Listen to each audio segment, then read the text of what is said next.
Hey guys, Justin here with J Hart Modelworks. In this tips and tricks video, I'm going to show you how I paint my wooden truck beds to get results like this. Now, I've shown this technique before on the 41 Chevy truck build. I've also shown it during the 40 Ford truck build. But whenever I've shown it in the past, it's always been as part of another video, often like a body painting portion or whatnot, and it's always been shown like towards the end, 25 minutes or so into the video, and not ever done as a video just on this technique. So I thought it would be good to go ahead and do just a tutorial video specifically on this and get it into the tips and tricks section to make it easier to find. So join me. I'm going to go ahead and get the camera flipped around, and I'm going to show you how I do it.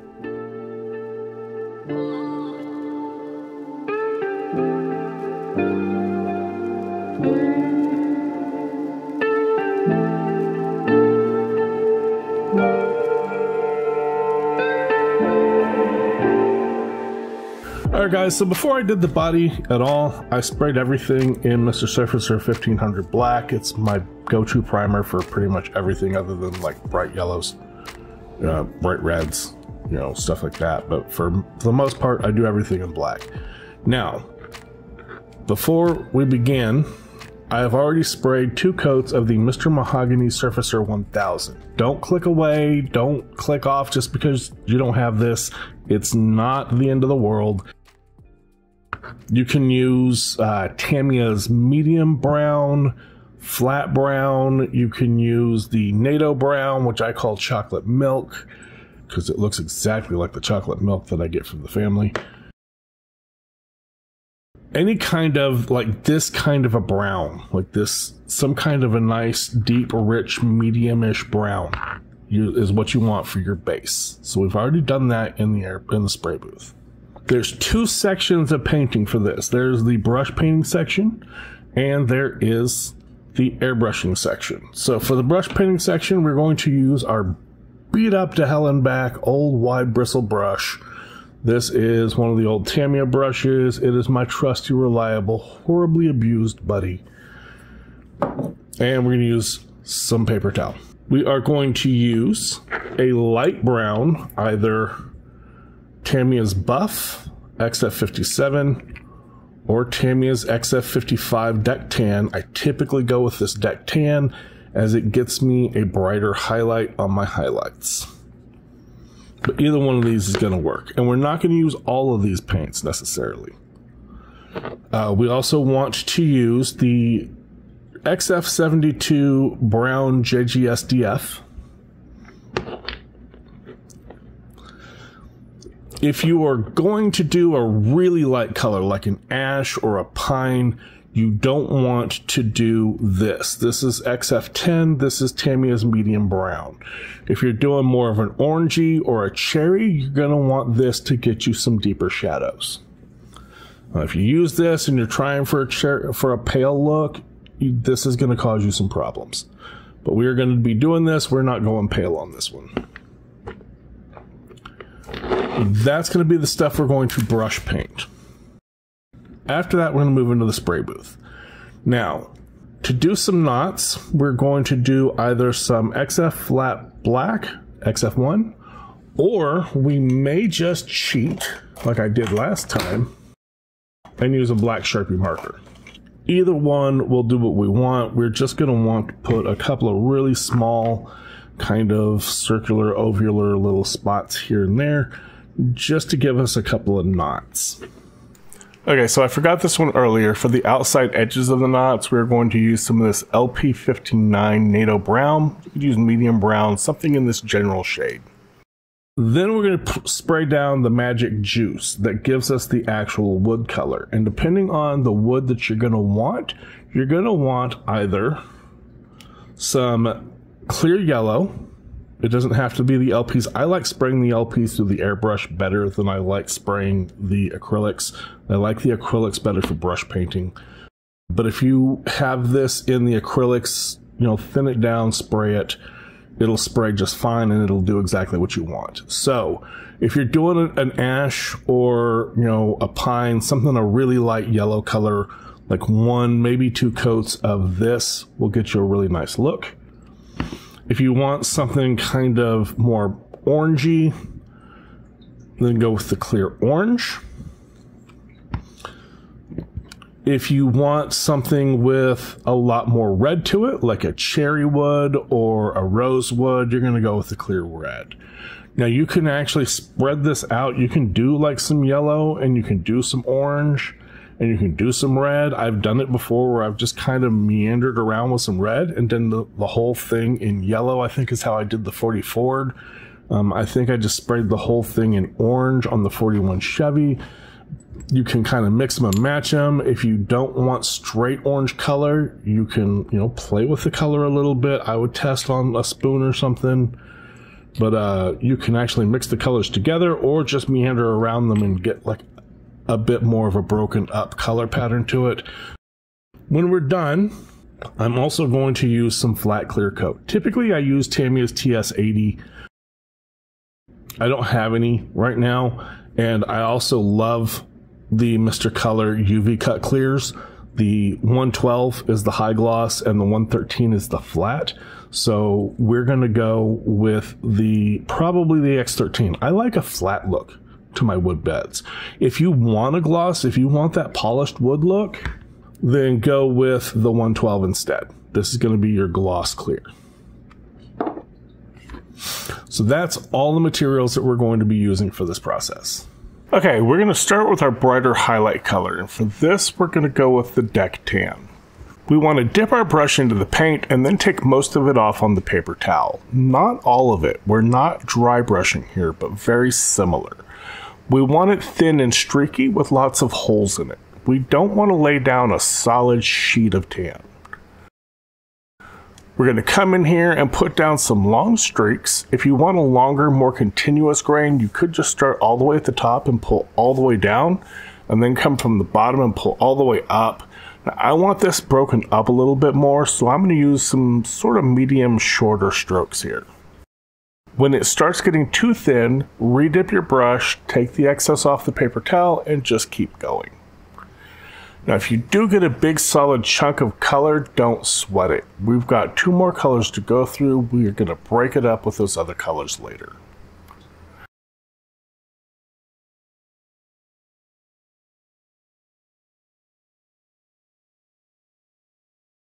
Now we're going to take any excess off the brush and we'll give it a few long strokes just to help spread it out a little bit more. This bed has some texture to it, and that's going to help with our grain, but this technique works really well even if the plastic is smooth.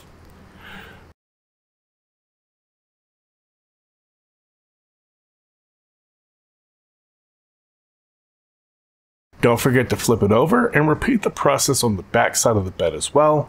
Don't worry about the bolts. We'll take care of those when we're done.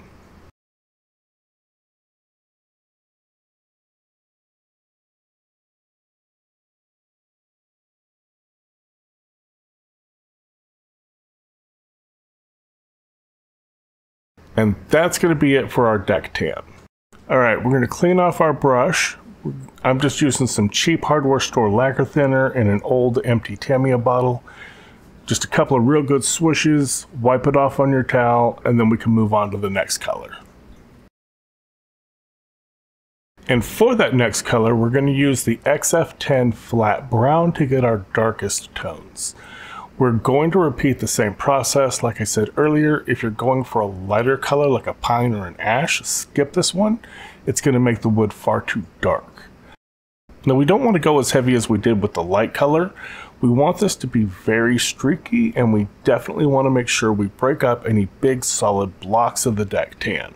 Again, if you want a longer, more continuous grain, make these strokes a lot longer. We definitely don't want short stabbing strokes. That works for interior wood like dashboards and steering wheels, but not really good for exterior stuff like this.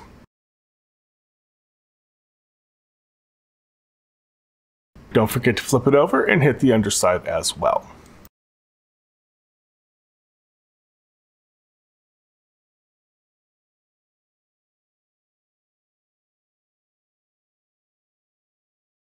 So that's going to wrap it up for our flat brown. Let's clean our brush and move on to the XF72 JGSDF brown. For those of you who might be curious, JGSDF stands for Japanese Ground Self-Defense Forces. Basically, it's the Japanese Army.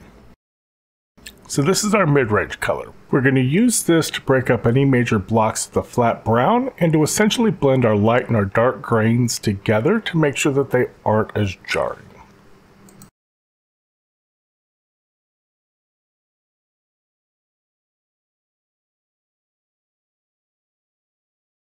Again, don't forget to flip it over and get the bottom too.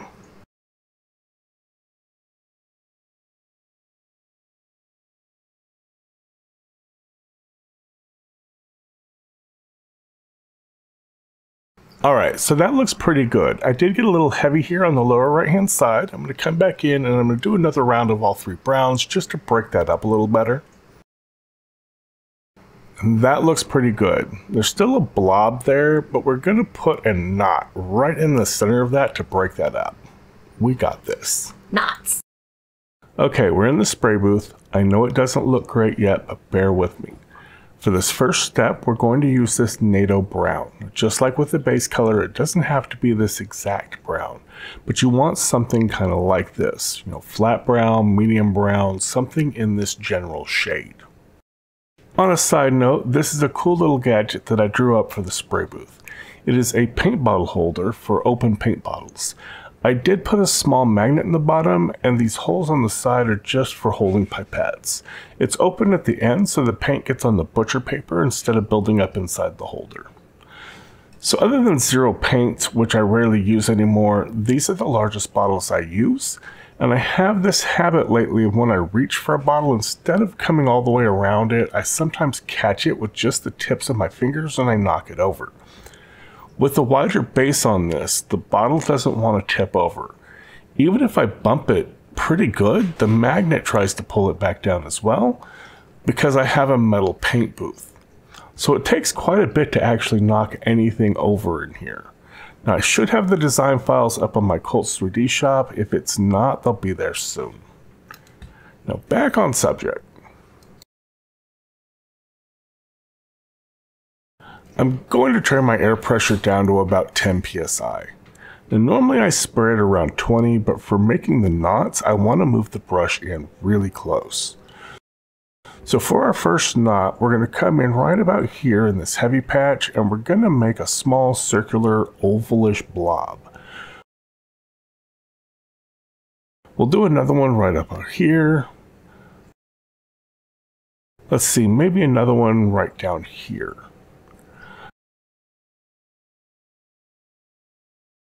Now to do these, since I'm so close, I'm using very low air pressure and barely any paint.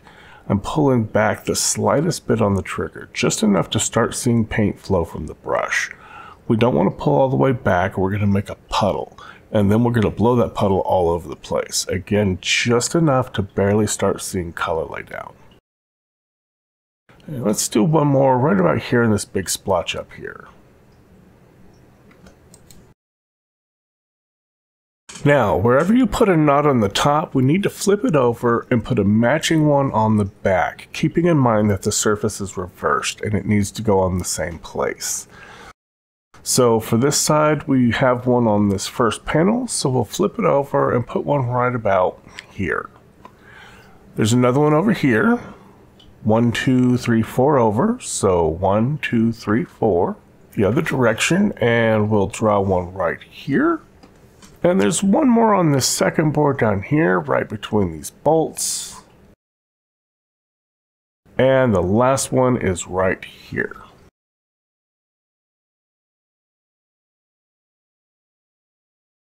Now while that dries, we're going to go ahead and clean out the brush. Okay, so I can't find my 0.2mm needle and nozzle setup for my Omni 4000, and for this next part, the black circles on the center of the knots, I like to use the 0.2mm needle for that. So instead, we're going to cheat and use a Sharpie marker. Now we want to come in near the middle of these brown blobs we just made, and we're going to tap in a smaller little black knot. You want them smaller than the brown. You also want them to have kind of a similar shape. They don't need to be perfect though, as knots aren't perfect.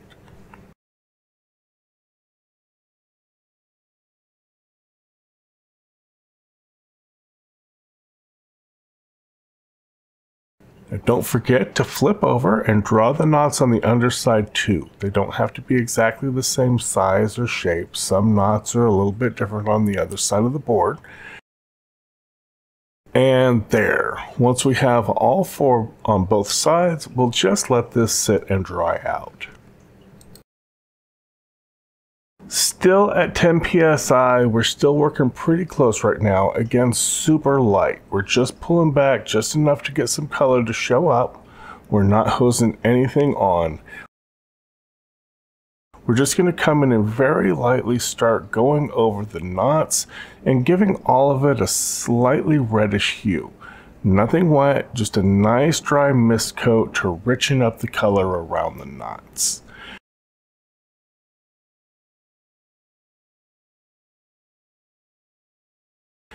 Get these on the underside as well.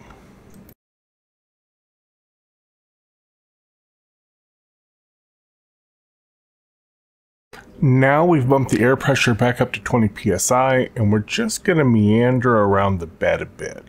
We aren't coating it. We're just wandering around, adding a little ribbon of tone that's going to give us some variance and visual interest in the wood a little bit later.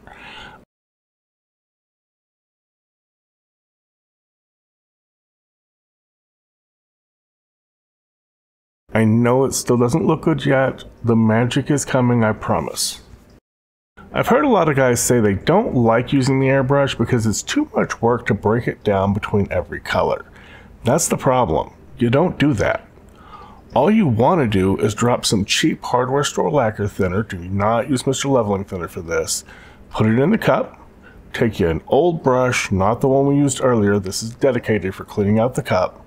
Swish it around a bit in there. Really work the brush around and loosen anything up. Then spray all this junk out into a spray pot.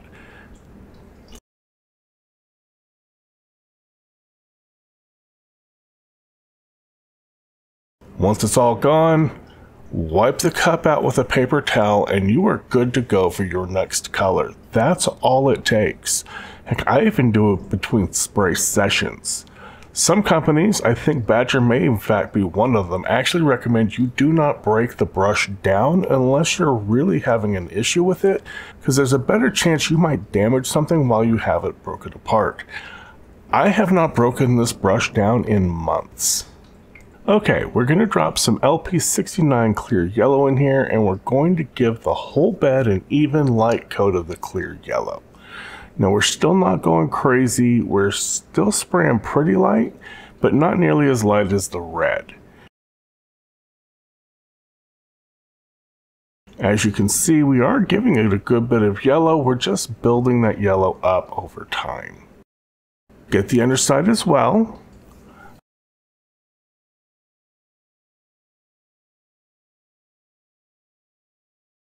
And we'll go back and give it a little bit more here too. Another coat or two, maybe 3 of this, and you can get a really nice wood color. In fact, that's what I did with the other 2 trucks. I shot about 3 coats of yellow and then the flat clear. Now for this build though, I want to go for something a bit deeper and richer. So we're going to move on to the LP53 clear orange. We're going to give it a nice semi-wet coat of the clear orange, and you can already start to see a change in the color to a bit of a warmer tone.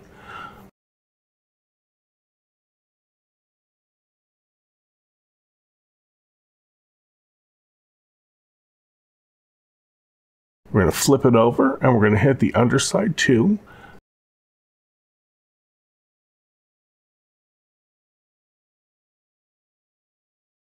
And then we'll let that sit and dry for a bit. We're going to come back in, we're going to give it another coat of the clear orange, and this is starting to look really nice, but it's still not quite what I have in my mind. It's getting there. Now I don't have a real plan here for this color. I have an idea of where I want to go, but I'm experimenting here and you guys are along for the ride. Sometimes you have to just say to heck with it and just try some things out. Like I said, this is a nice color, but I'm wanting something more. So we're loading up the LP52 Clear Red. Now I've never done this with the Clear Red before, so this will be something new for both of us. The Clear Orange is still a little bit wet, so I think the red is going to blend in with it a bit. Let's see. Let's start with the underside. If this all goes terribly wrong, we can just not do the top and we'll call it a day. No one's really going to look under there, right? So let's just come back in with a nice light coat of that red, and oh yeah, that's what I'm looking for. That's the stuff. Yeah, let's flip this over and start hitting the top.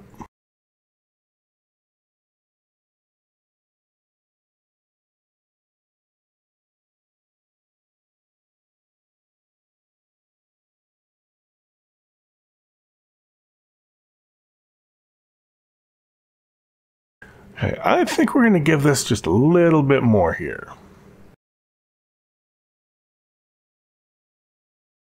Okay, so that was really light, not wet at all, just really light mist coats like this. Just adding a little color at a time, so it may look like I put a whole lot of paint down, but I'm really putting it down very little there. And you can see a real tone change. So I'm going to give this a bit more, and then we're going to let this dry for a while. We are back and the paint is dry. As you can see, it's got a fairly glossy finish. Now, some guys may like that. If that's what you're looking for, go for it. Maybe even add some high gloss clear. But I like my wood beds to have a flat finish. So I'm going to hit it with some of this GX113 flat clear. Make sure you get this mixed up really well, or you can accidentally end up with a little bit of a glossy finish instead. We want all this matting agent mixed in, and then we're going to give it 1 or 2 light coats, just like this. And right away you can start seeing this tone down.